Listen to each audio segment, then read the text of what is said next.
Rising and shining, the American eagle spreads its wings over a snug little nest in London that's home from home for the fighting men. Soldiers of all the Allies, as well as America, are welcome to use the club. And that goes for the Air Force and the other services.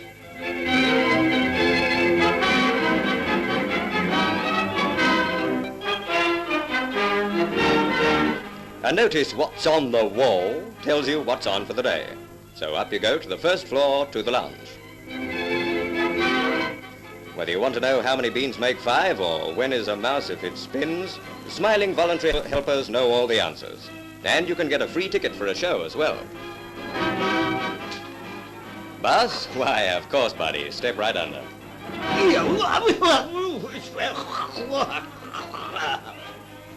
And there's nothing to stop you putting your shirt on, or cockeyed if you want to. Doesn't matter whether you're a button short or a screw loose, the Eagle can fix you up. It's just a matter of so and so and so what. Gee, and you can have your pants pressed or your shoulders padded for a few cents. Well, this guy must have a date. Catering's a big thing at the club, about 300 lunches a day. The portions are prodigious and the service slick.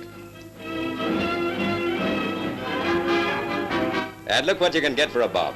That veal risotto's just tops.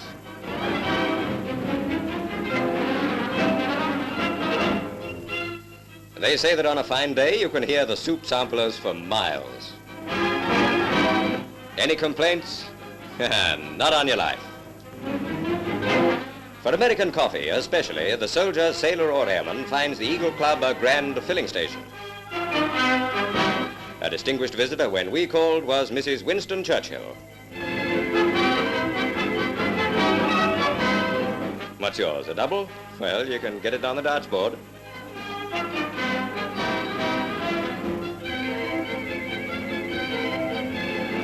If your trouble's an overdraft, you can forget it over drafts or checkers.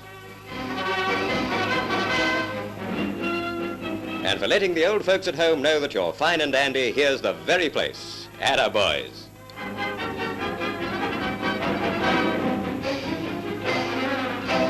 Once a week, the men can even radio home. Thanks to the amenities of this American club in London, they're able to bridge the 3,000 miles and more that separate them from their families and friends. Private Dan O'Connell, No, Gunner it is. Gunner Dan O'Connell. Where are you from, New Gunner? York City. New York City. Will you go ahead and send your message? Yes, I'd like to say hello to my sister on 10th Street, and also if anyone out on the coast is listening, to my relations in Santa Barbara and in Los Angeles. I've had all your letters, Pat, and I'm looking forward to that can of peanut butter which you've promised to send, and I could certainly use all the camels that the Titanic or anything else could hold. Well, I'll be home in about 3 months now because the war's in the bag. Cheerio. Here's a ferry pilot. Officer H.E. Anderson. And where are you from? Terre Haute, Indiana. Terre Haute. You got a great big steel plant there, haven't you? That's right. I thought so. I won't tell you how I know. Will you go ahead and give your message home? I don't have much to say. The English have been treating us pretty well over here, and everything is great except for the climate. It's so hot. Another ferry pilot. First Officer E.P. Walmsley. And where are you from? Chicago, Illinois. Chicago. The climate's not so good there either. I know you can't kid me about Chicago. You go ahead and give your greeting home.